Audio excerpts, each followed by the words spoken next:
Hasta 1930 no existían los gobiernos de facto en la Argentina. Ese año las Fuerzas Armadas derrocaron al presidente Irigoyen y tomaron el poder por la fuerza. La Corte Suprema de Justicia de la Nación reconoció su régimen y le inventó un nombre. Lo llamó Gobierno de Facto.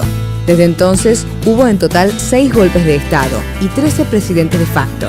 Los militares nunca actuaron solos.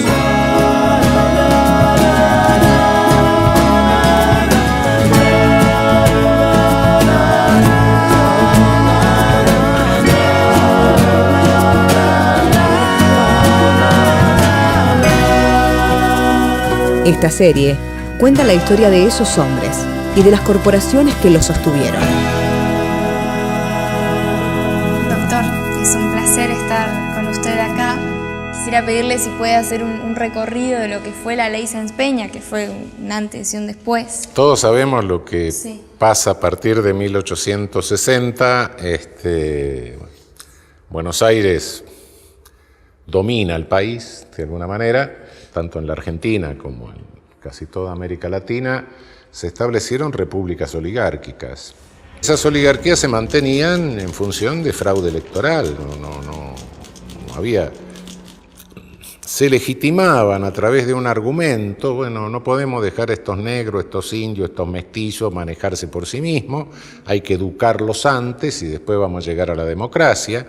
Eso que se mantenía a través del fraude, fue generando una resistencia que comienza a eclosionar fundamentalmente en 1890, con la Revolución del Parque, con la Unión Cívica. Es el mes de marzo.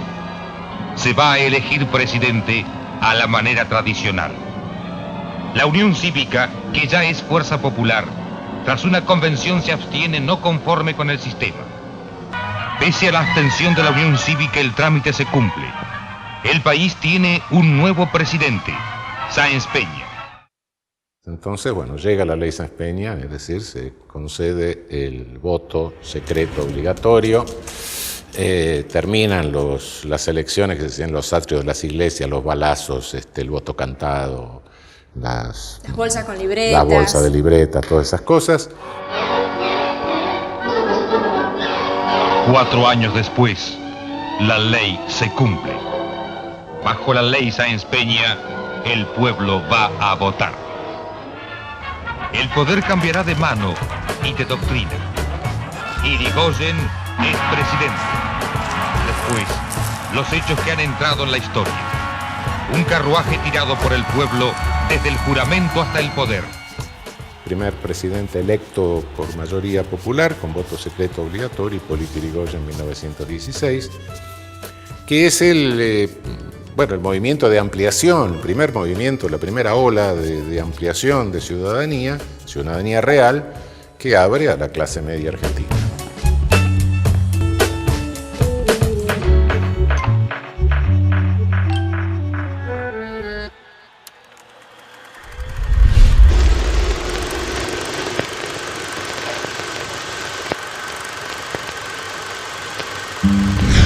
Gabriel, gracias por estar acá. Tenemos la intención en una serie de conversaciones de ir transitando lo que ha sido el siglo XX argentino a través de sus presidencias de facto, a través de los golpes de Estado que se han sucedido, comenzando desde el 30. Así que para empezar, la primera pregunta es, ¿cómo caracterizarías este golpe ¿Y qué podrías decir de Uriburu, de José Félix Uriburu, que va a ser el presidente de facto que se va a imponer en ese momento? Sobre el golpe diría que, como uno lo mira desde ahora y hubo un montón de golpes de Estado, le pone de nombre el primer golpe de Estado, pero en ese momento era el único y entonces fue un suceso muy significativo, ¿no? Es decir, muy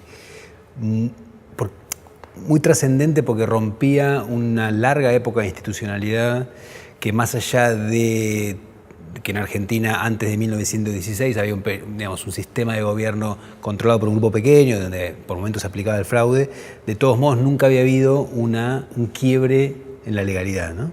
Y al hacer esto, es decir, al un sector de las Fuerzas Armadas, del Ejército en particular, decidirse a romper el orden constitucional, no solo sientan un precedente tremendo para lo que viene después y le marcan un giro fundamental en la historia argentina, sino que además fue un impacto muy grande para los propios protagonistas, ¿no? Uriburu tenía una idea distinta. Uriburu era, ¿no?, el poder fuerte y el poder que supere este mal invento que es la democracia liberal.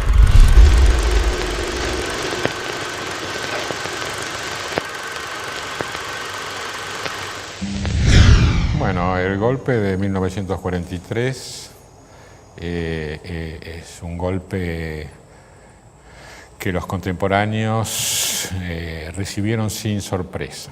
El golpe es tan desordenado que el día 4, al momento del pronunciamiento, las Fuerzas Armadas indican al general Rawson como presidente.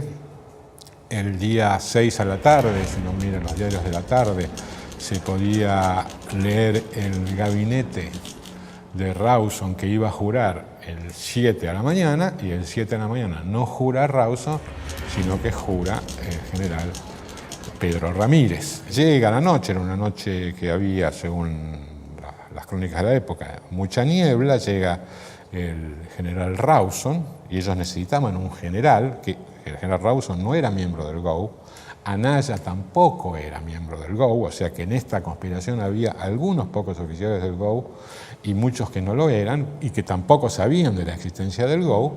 Estaban como participando con el GO sin saberlo. Sin saberlo. Esto era secreto en ese momento. Exactamente, claro. El GO era una organización secreta. Claro, hoy por hoy lo conocemos tanto que cuesta imaginar que en ese momento nadie lo sabía. No solo era una organización secreta, era una organización ilegal.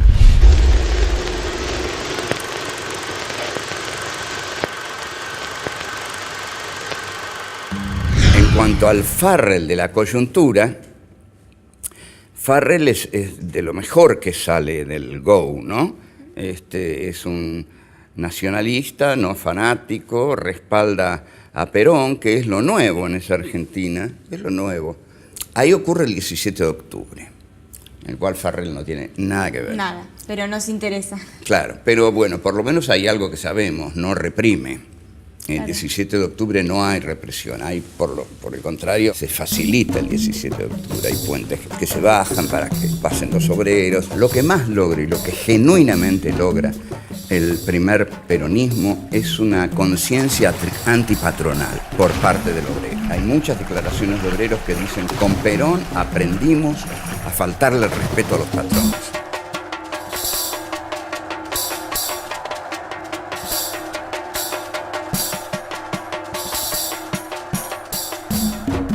Uno de los puntos más salientes de Farrell, y que la historia no lo registra, porque estuve viendo algunos libros de historia, y quizá ni en mi historia del peronismo, sí, ahí lo debo haber puesto, pero en 1972, cuando Lanús se lanza el Gran Acuerdo Nacional y está jugando ese ajedrez con Perón, varios medios periodísticos piensan: Farrell vive todavía, y lo van a entrevistar.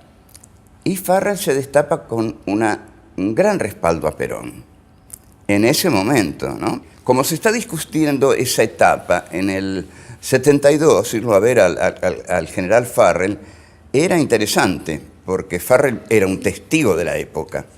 Y ahí Farrell le da una gran mano a Perón, porque justamente en ese momento declara a favor de Perón.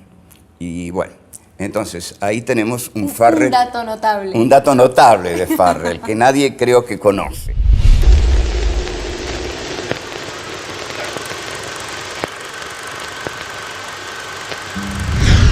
usted vio ese bombardeo, ¿qué recuerda? ¿Qué imagen tiene o qué sonido o qué sensación? Bueno, yo no entendía, pero yo tenía 13 años nada más. Entraba a la 1 al colegio, a las 12:30 se produce el bombardeo, salgo del subterráneo y veo que hay aviones que están tirando bombas y se ven también, recuerdo la imagen de las balas trazadoras de las ametralladoras de los aviones. Yo recuerdo haber visto los aviones y la línea de puntos que salían, que yo en esa época no sabía qué era, digo, me enteré después de qué era eso, pero era muy impresionante. Y se veía, bueno, mucho humo, tierra que saltaba, digamos, pegaron en los canteros de la plaza, y gente que corría. El golpe de Lonardi es uno de varios golpes militares realizados en la Argentina con la fantasía imposible de una regresión a una supuesta armonía de un pasado ideal, medieval, donde no hay conflictos, donde todo es armonía, donde los dictados de la Iglesia son los que regulan la vida de las personas. Y Lonardi en el 55 duró desde el 22 de septiembre hasta el 13 de noviembre. No llegó a durar 2 meses en el gobierno.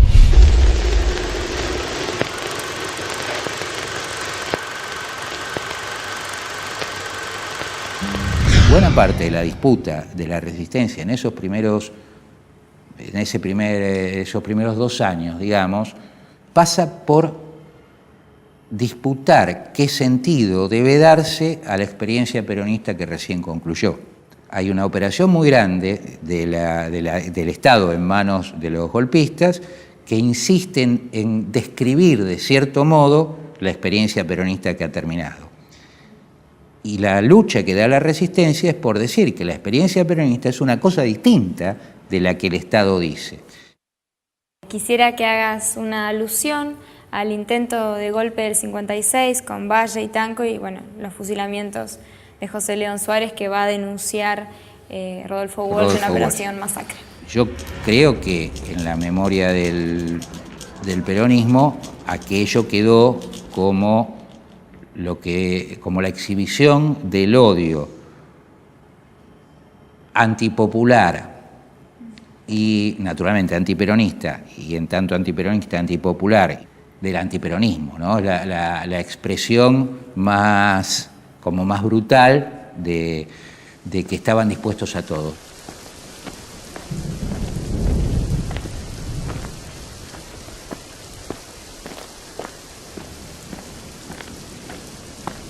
Por distintas causas, esos levantamientos fracasan, a Valle lo fusilan.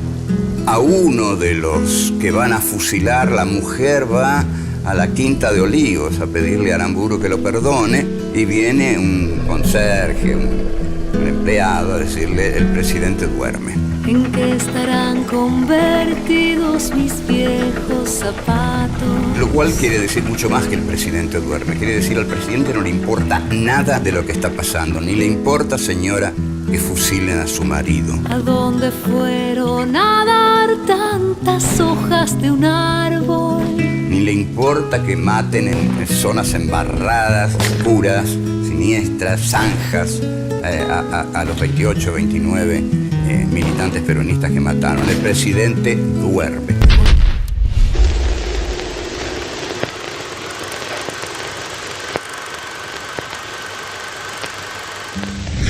El resultado de esto fueron 2 años de un gobierno, bueno, realmente 1 año y pico, 1 año y algo, de un gobierno de facto rarísimo en el cual Guido de repente, si triunfaba un sector decía una cosa, si triunfaba el otro sector del ejército decía otra. Por primera vez, por decreto ley, se reforma masivamente el Código Penal, en una reforma que después fue derogada 1 año más tarde, y finalmente llama a elecciones nuevamente con prescripción del justicialismo, y bueno, sale electo Ilia y segundo Oscar Allende, ¿no?, en la elección del 63. Pero sí, sin duda que fue un gobierno de facto, no cabe la menor duda. El propio Llanarte después renuncia a la Corte diciendo que se trataba de un gobierno de facto, ¿no?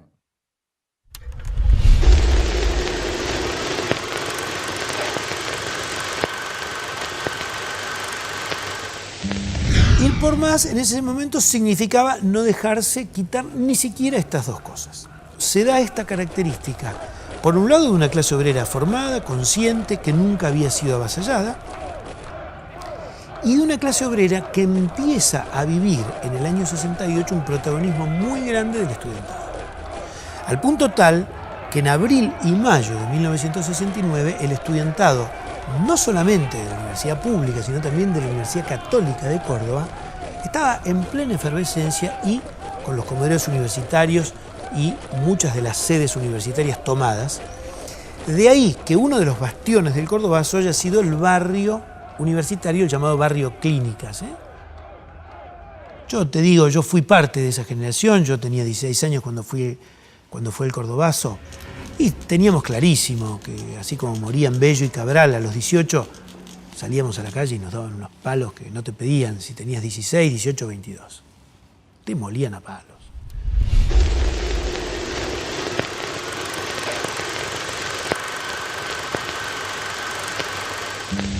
Y en esa presidencia de Livingston, ¿cómo afectó el hecho de que él se ocupara de hacer inteligencia? Livingston era un oficial no muy talentoso, a pesar de haber estado en inteligencia, obtuso, reivindicador del gobierno de Onganía.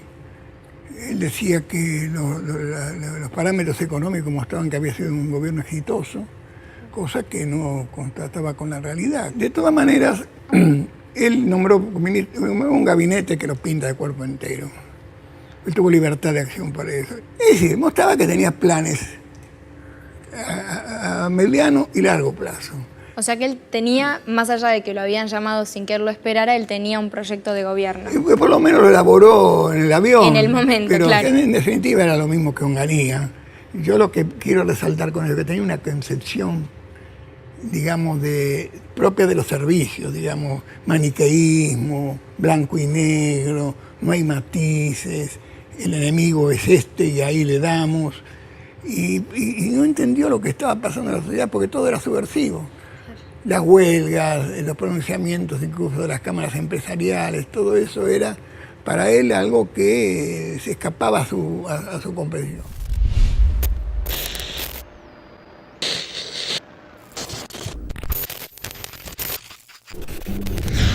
Uno puede examinar a Lanusse como uno de los pocos militares de altos mandos que era parte de las capas altas de la Argentina. Incluso su familia tuvo, hasta unos pocos años después de su gobierno, una casa consignataria de ganado que estaba en el centro de Buenos Aires, en la City, Lanusse y compañía, y él en su graduación de oficial joven, en el año 51 participó del golpe de ese año, el 28 de noviembre, que fracasó y fue preso junto con los líderes del golpe 4 años hasta el año 55. Durante el gobierno de Lanusse va a ocurrir un hecho importante para la historia argentina que fue conocido como la masacre de Trelew.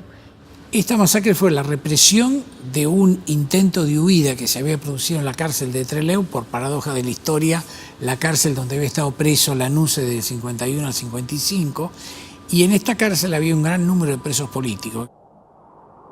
La fuga que se produce en agosto del 72 lleva a un pequeño grupo a poder tomar un avión en el aeropuerto de Trelew y dirigirse a Chile. Son los máximos jefes de las organizaciones guerrilleras. En cambio, la gran mayoría de los que pensaban partir con ellos, militantes de las organizaciones guerrilleras revolucionarias, se quedan en la cárcel. A los 2 días, algunos de los que habían sido detenidos en la fuga y que eran militantes de de las organizaciones guerrilleras mencionadas son fusilados en un falso intento de fuga, y esa masacre en la que mueren hombres y mujeres, militantes peronistas y de izquierda, provoca una muy fuerte reacción en el espacio público, porque se entiende como un acto represivo deliberado ante prisioneros rendidos y es fuertemente repudiado por el país.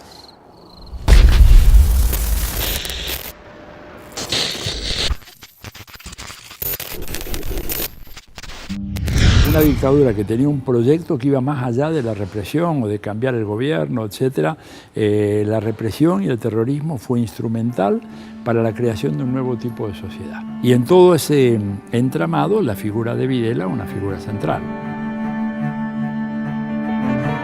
Un Videla que hasta el último suspiro de su vida se mantuvo firme en su creencia de que eso era lo que debía ser.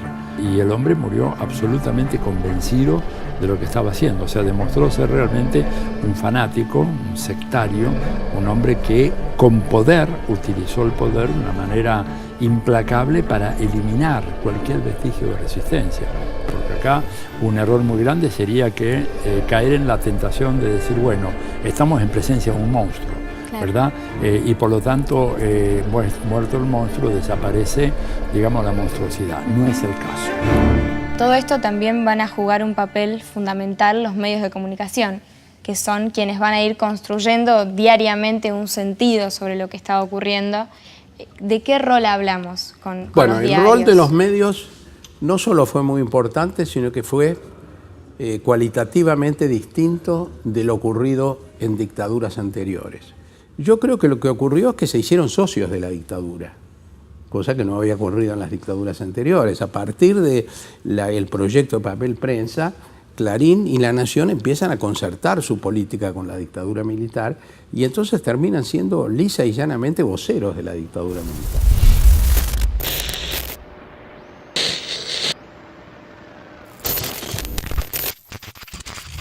No pudo hacer, y que de alguna manera era el proyecto que intenta llevar adelante Viola cuando sucede a Videla, era la posibilidad de que la dictadura organizara su propia sucesión y que entonces hubiera un presidente civil, vaya a saber cuántos años después, que de alguna manera siguiera aplicando la misma política.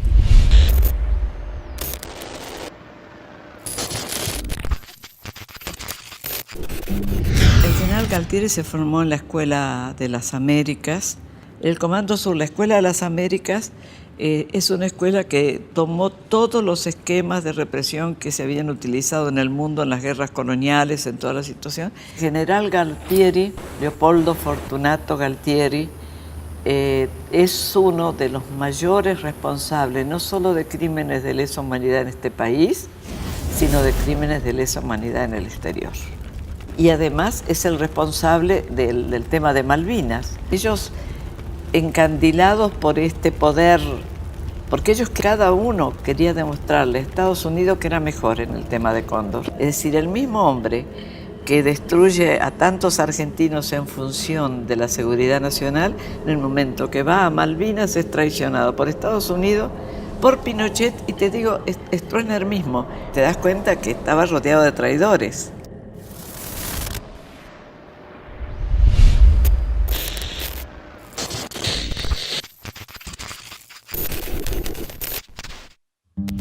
Viñone aparece vencido, es un general vencido.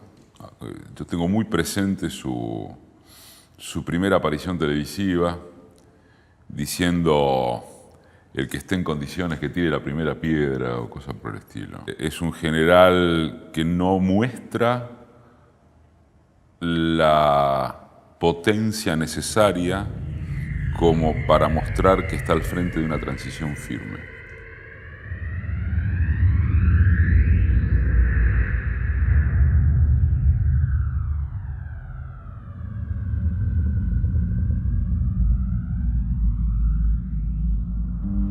Hemos tenido desde 1930 hasta 1990, son 6 décadas, donde ha habido por lo menos un golpe militar por década.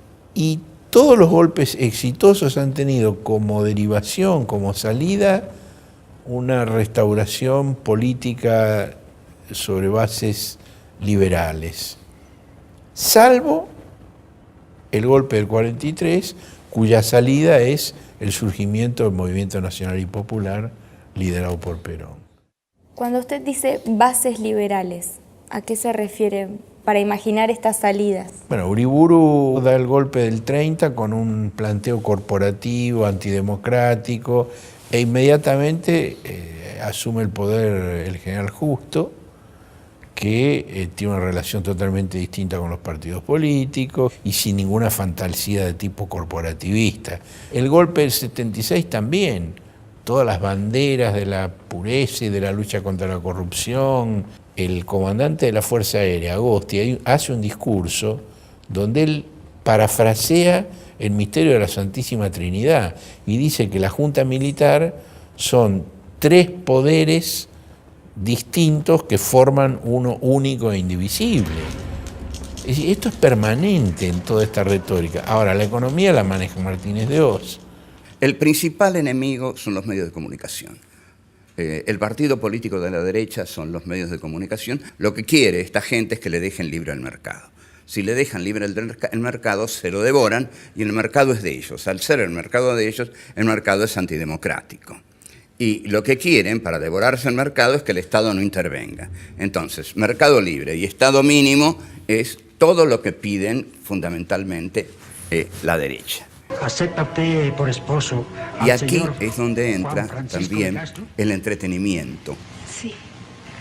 La represión a través del entretenimiento, ¿no? Porque la represión no es castigo, palos, torturas, no. La represión es goce también. Sí.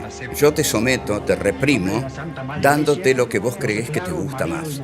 Pero yo ya te convencí de que eso te gusta más y de que no hay otra cosa. Entonces se crea personajes como Doña Rosa, que es tan tonta como quiere el emisor que lo sea. Entonces dice, yo hago televisión para Doña Rosa, que bueno, es una mujer muy sencilla. Mentira, Doña Rosa puede entender cualquier cosa. Entonces, si a Doña Rosa yo toda la vida le doy lo mismo, va a ser toda la vida Doña Rosa. Pero en toda persona existe un quiebre en algún momento de su vida. Y hay que facilitárselo, hay que luchar por un quiebre de nuestra gente, que diga un día, esto es una porquería, esto es basura.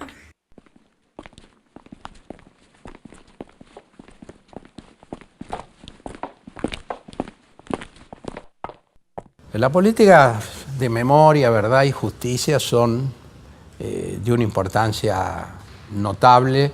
Todavía es mucho lo que hay por avanzar. Todavía hay algunos lugares en el país donde se piensa que la dictadura no pasó por ese pueblo, ¿no?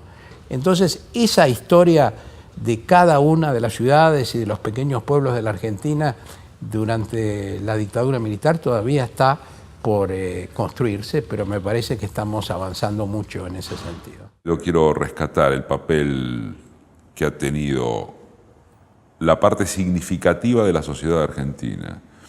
Las madres son significativas. Las madres, las abuelas, los organismos son decisivos a la hora de la estructuración de un relato, de una política, de la consecuencia en la búsqueda de un logro. Bueno, en este marco yo te quiero preguntar cómo ves estos últimos 10 años enmarcados sobre todo en un proceso a nivel latinoamericano, claro, y no solo Argentina. Primero, digamos que yo quiero marcar el hecho de que en este país, a diferencia de cualquier otro, se ha logrado enjuiciar y castigar a los culpables de la represión y del genocidio. Y esto es un logro extraordinario que yo quisiera que no pasara desapercibido, porque vuelvo a repetir, no son sino poquísimas las democracias en donde esto se logró. Yo digo que coloca a la democracia argentina desde ese punto de vista a la vanguardia mundial. Y somos un ejemplo para todo el mundo, ¿verdad?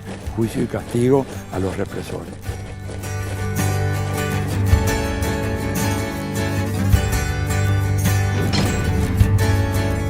Lo segundo, que también me parece muy importante, es el hecho de que en la Argentina se logró la subordinación del poder militar al poder civil, lo cual es un dato muy importante. Una democracia no puede llamarse así si vos no tenés la completa subordinación de las Fuerzas Armadas al poder civil. La Argentina lo logró.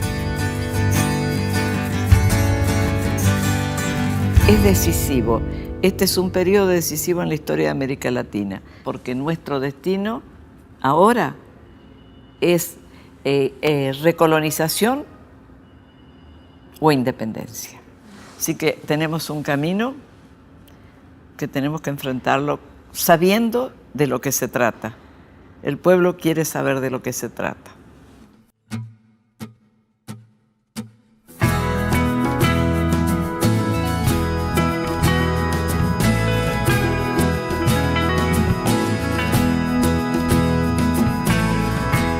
No queda mucho que decir, mas queda mucho por hacer en esta casa nuestra. Primero dejar de matar, segundo dejar de mentir, y por algo se empieza. Y el viento del sur nos hará temblar, y las ventanas del frente se abrirán, y la ciudad será un poco nuestra. Y las ventanas del frente se abrirán, y la ciudad será un poco nuestra.